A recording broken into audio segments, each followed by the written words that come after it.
Hello and welcome to an episode which deals in color photography. The subject expert for today is Mr. Barun Kumar, professional photographer working as senior photographer with fabfashion.com, and I am Sakshi Mandwal.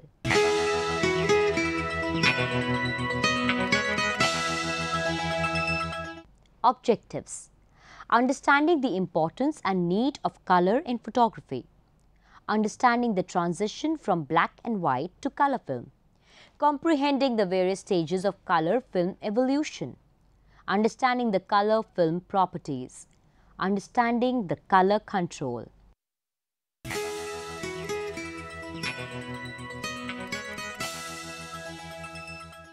Introduction. Color photography is the production of colored images by photographic process. A variety of dyes are used to produce the colored images in photochemical processes. Such processes may or may not use silver to produce the colored image. Color photographs may also be produced by electronic cameras. In color photography, light-sensitive chemicals or electronic sensors record color information at the time of exposure. This is usually done by analyzing the spectrum of colors into three channels of information, one dominated by red and the other by green and the third by blue, in imitation of the way the normal human eye senses color. The recorded information is then used to reproduce the original colors by mixing various proportions of red, green and blue light, RGB color used by video displays, digital projectors and some historical photographic processes, or by using dyes or pigments to remove various proportions of the red, green and blue which are present in white light, CMY color used for prints on paper and transparencies on film.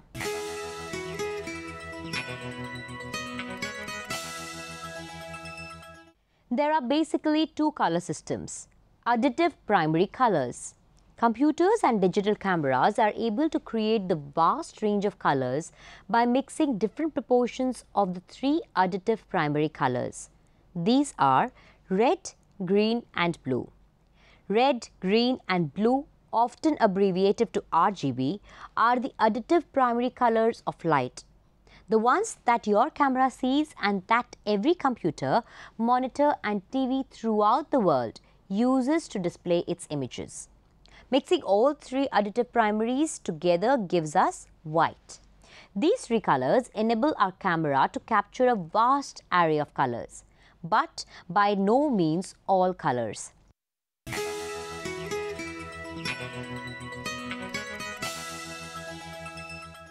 Subtractive primary colors. Subtractive primaries are the colors used by most printers, usually cyan, magenta and yellow, and abbreviated to CMY. These are called subtractive primaries as the pigments or dyes that make up the ink or paint absorb or subtract specific colors from the white ambient light which is illuminating them. For example, the cyan ink will absorb red light but not the green and blue. If we mix all three subtractive primaries, then the ink is absorbing all three additive primaries, RGB, in the ambient light, and so we end up with black. In reality, we usually end up with a muddy brown color. Therefore, a fourth pure black ink is often used. This is called the key color and is why this color system is abbreviated to CMYK. The K is a black component normally added in inkjet and other mechanical printing processes to compensate for the imperfections of the colored inks used, which ideally should absorb or transmit various parts of the spectrum but not reflect any color, and to improve image definition. RGB, the additive primary colors. When these three colors of light are mixed together, you get white. CMY, the subtractive primary colors. When paints or inks of these three are mixed together, they give black.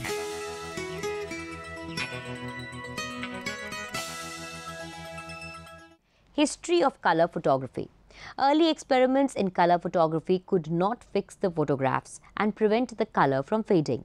The first permanent color photographic image was made in 1861 by James Clerk Maxwell, a Scottish scientist. Maxwell used the additive theory developed by Thomas Young and refined by the German scientist Hermann von Helmholtz.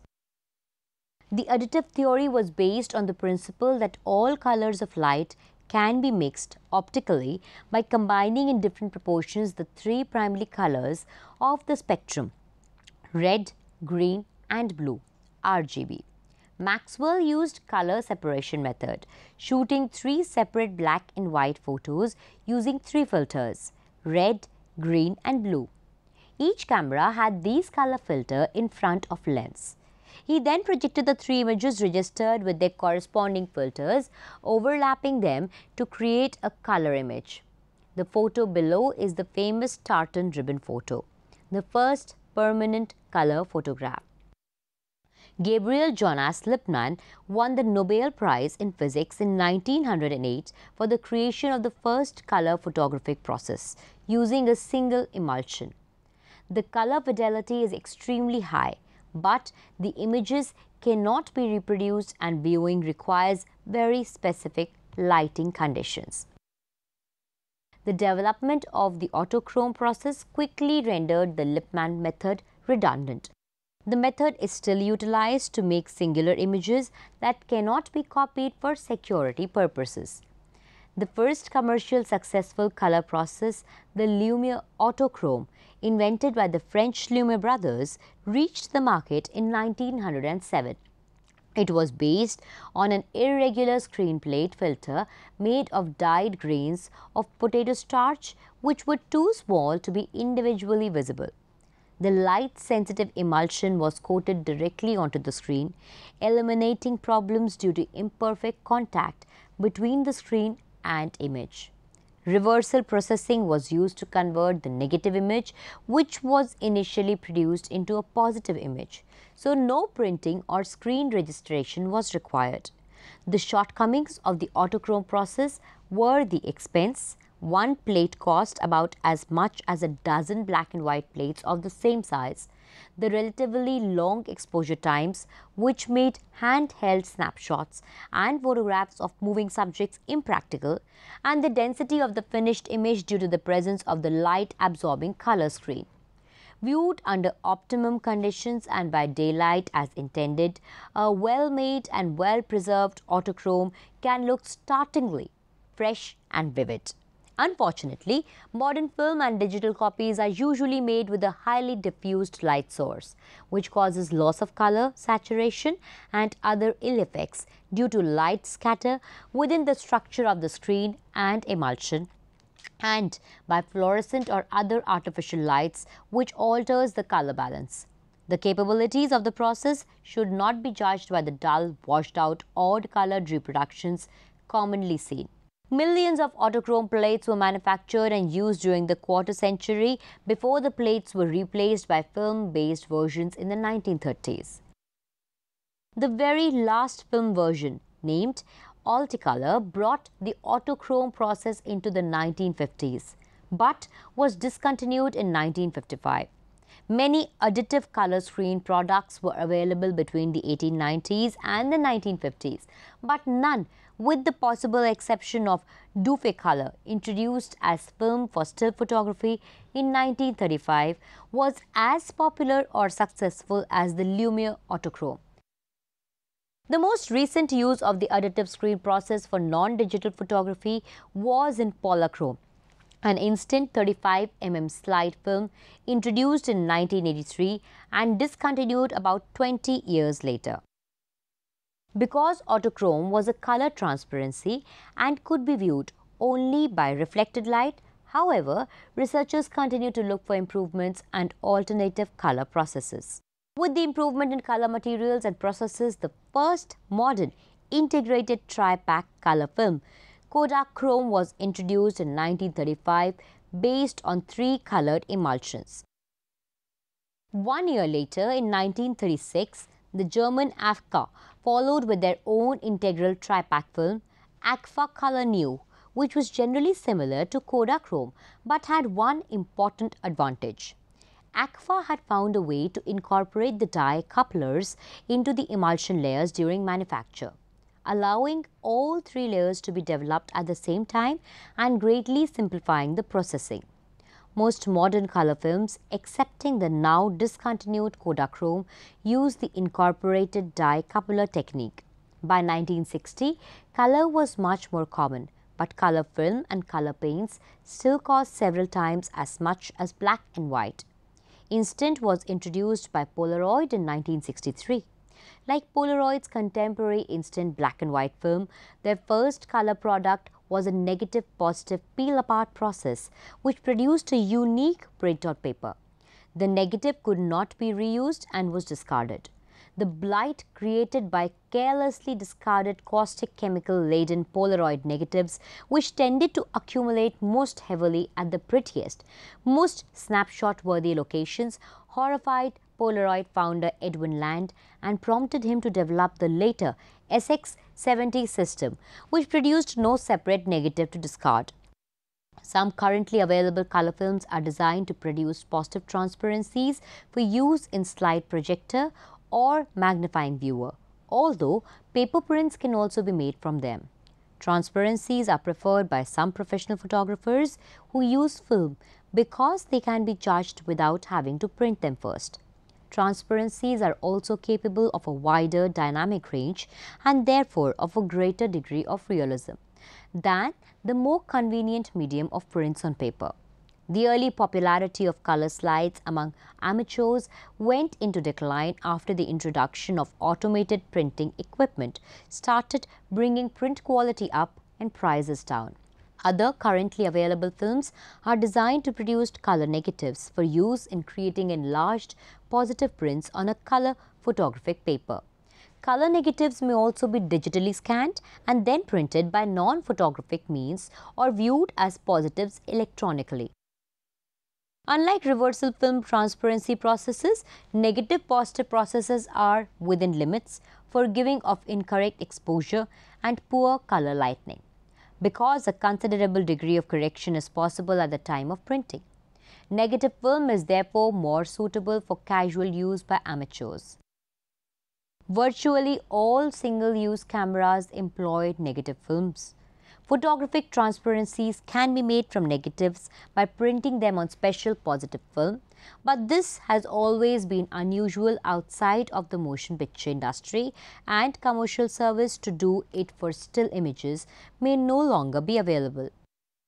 Negative films and paper prints are by far the most common form of color film photography today. In August 1981, Sony released the Sony Mavica electronic still camera, the camera which was the first commercial electronic camera. Images were recorded onto a mini disc and then put into a video reader that was connected to a television monitor or color printer. However, the early Mavica cannot be considered a true digital camera, even though it started the digital camera revolution. It was a video camera that took video freeze frames. In 1991, Kodak released the first professional digital camera system, DCS, aimed at photojournalists. It was a Nikon F3 camera equipped by Kodak with a 1.3 megapixel sensor. The first digital cameras for the consumer level market that worked with a home computer via a serial cable were the Apple QuickTake 100 camera, 1994, the Kodak DC-40 camera, 1995, the Casio QV11 with LCD monitor, 1995, and Sony's CyberShot digital still camera, 1996. After 1995, color film was relegated to a niche market by inexpensive multi-megapixel digital cameras. Film continues to be the preference of some photographers because of its high image quality when used with a high-quality camera and lens and its distinctive look.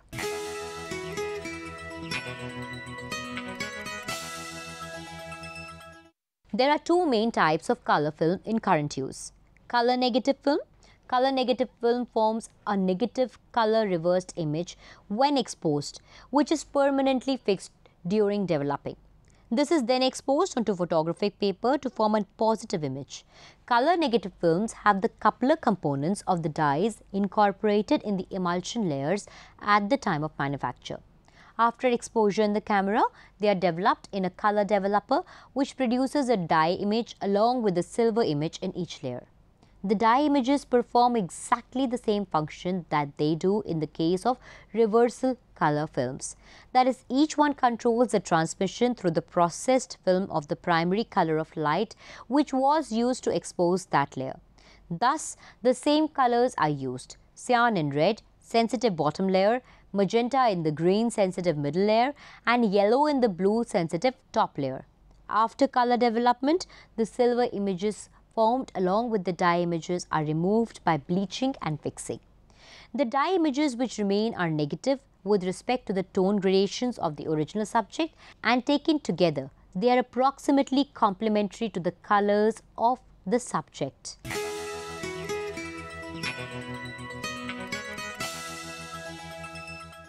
Color reversal film. Photographic film that can be processed to produce a positive transparent image for direct projection rather than a negative for printing. Color reversal film, also known as slide film, forms a negative image when exposed which is reversed to a positive image during developing. The film can then be projected onto a screen. Reversal film is produced in various sizes from 35 mm roll film to 8 into 10-inch sheet film.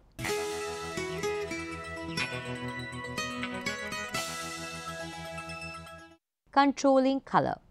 Color photography to control color is very important thing. Color can help tell our stories visually, and it can be used to communicate on an emotional level. Color is the primary factor responsible for making a photo feel exciting, lively, mysterious, or perhaps melancholic or a little somber.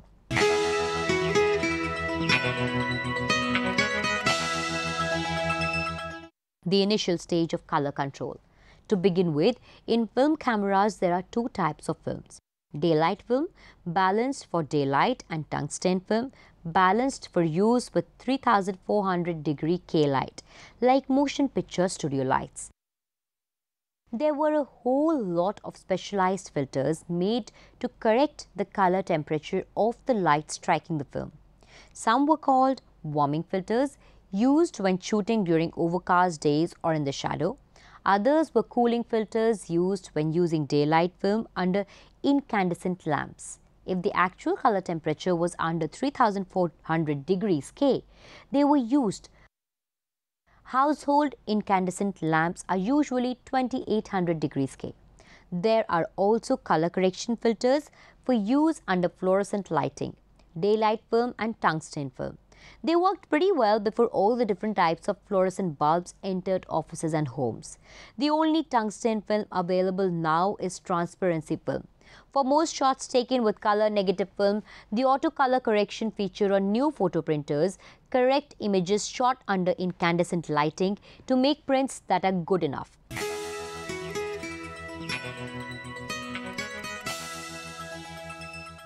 Color control in digital photography. White balance explained. With the help of digital, the latest technology, cameras correct the color of different types of light by using white balance. The white balance setting we choose will change the color balance in pictures, making it warmer or cooler depending on how the sort of light we are shooting in affects things. Using auto white balance is the simple option, but camera's white balance presets give more control over color. The color of the light will affect the colors in photographs. We probably won't notice this with the naked eye because our minds adapt very quickly to perceive the color of the light as neutral even when it's not. The camera is less forgiving and records colors exactly as they are. That's why pictures taken under household lighting have an orange color cast and pictures taken at dusk or dawn have a cold blue look. Digital cameras have white balance controls to correct these color shifts. This adjustment happens when the camera processes and saves your picture. For example, if we take a picture under incandescent lighting, the camera can reduce the amount of orange in the colors and boost the blue to produce more neutral colors.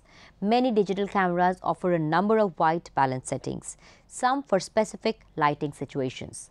Auto, the default, works in a wide variety of lighting conditions. Daylight is best when photographing outdoors in bright sunlight. When photographing indoors, if we like the warm glow of incandescent lights, we can capture them with this setting. Cloudy is best when photographing outdoors in cloudy or overcast conditions. Incandescent or tungsten is best when photographing indoors under incandescent lights. Fluorescent is best when photographing indoors under fluorescent lights. Flash is best when photographing with flash. In fact, flash is daylight balanced, so it's an ideal way to remove color cast in some lighting situations. Color temperature lets you select a specific setting from the Kelvin scale. In a studio where you know the color temperature of the lights, you can set the camera to an exact match. In other settings, you can use a color meter to determine the setting you should make. Manual or custom lets you set white balance manually by aiming the camera at a piece of white paper or grey card. Photography is an art which depends on technology. And as the technology progressed, the progress in photography is a continuous process. We came a long way from the days of black and white. As the technology improved, we started taking color pictures. Kodachrome made color photos possible for everyone to take. Then Ektachrome made it possible for people to process their own film. And the E6 processing started an era where lot of manufacturers started making films which could be processed in smaller labs, even at home, with a kit which could develop films very fast, very quickly. After this revolution, then people started using high temperature processing method, where the processing time was cut down, and commercial processing in a smaller lab became possible. Soon after that, another revolution took place, and the second revolution is about digital photography. After color was quite popular, then the development of digital photography, and especially cheaper digital camera, made it possible for everyone to afford a camera now and take a picture without investing so much money in processing, printing, storage, and other such things. And the color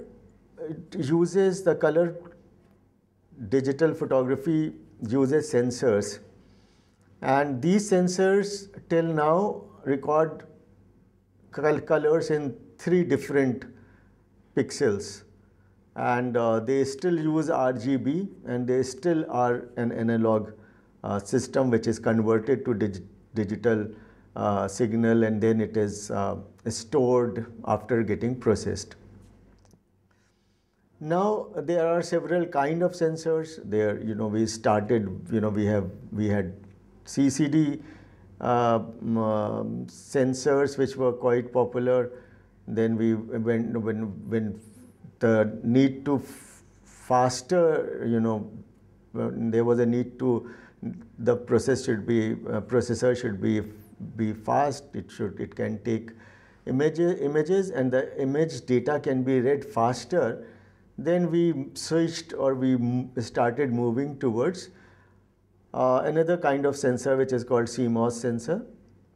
And now we are still working on how to improve sensors even better. And then now in market you would find most of the cameras now switched to CMOS, and there is a lot of controversy that CCD is better or CMOS is better as far as the quality of images are concerned.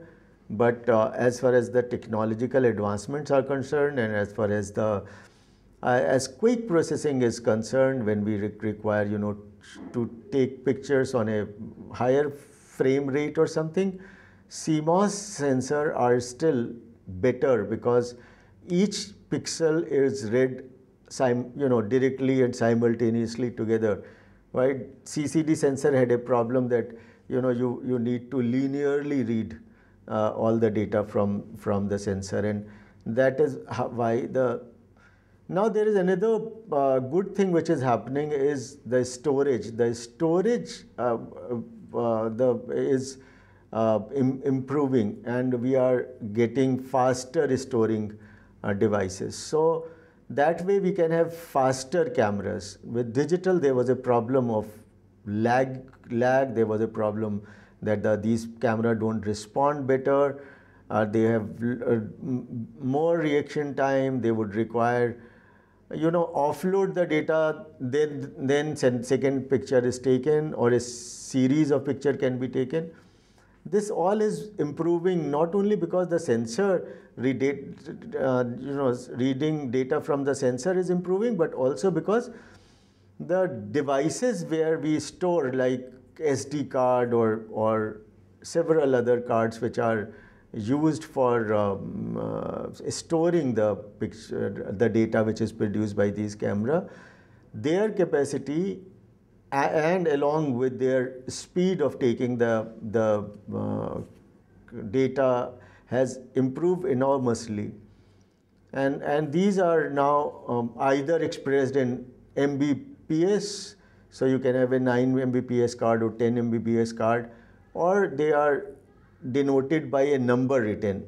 So this is an 8 number or 10 number, so that you know that the data card which you are using is fast enough to take larger size images and quicker images and a series of images which can be taken quickly. There's another revolution which is happening is that these camera traditionally, our DSLRs have traditionally larger sensors than most of the video cameras. And because of the technology and faster processing, retrieval and storage rate, we are moving to an era where series of images can be taken and they can take moving images. They can work like a good video cameras. And the images produced by the still camera, which is a movie which is taken by a digital SLR, has much better quality than traditional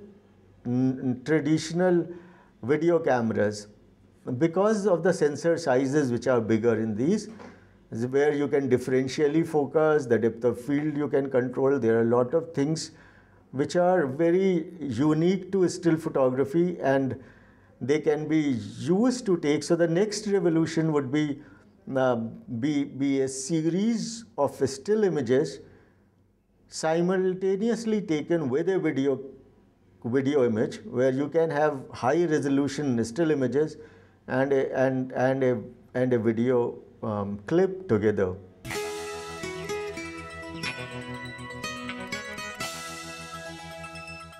Recap.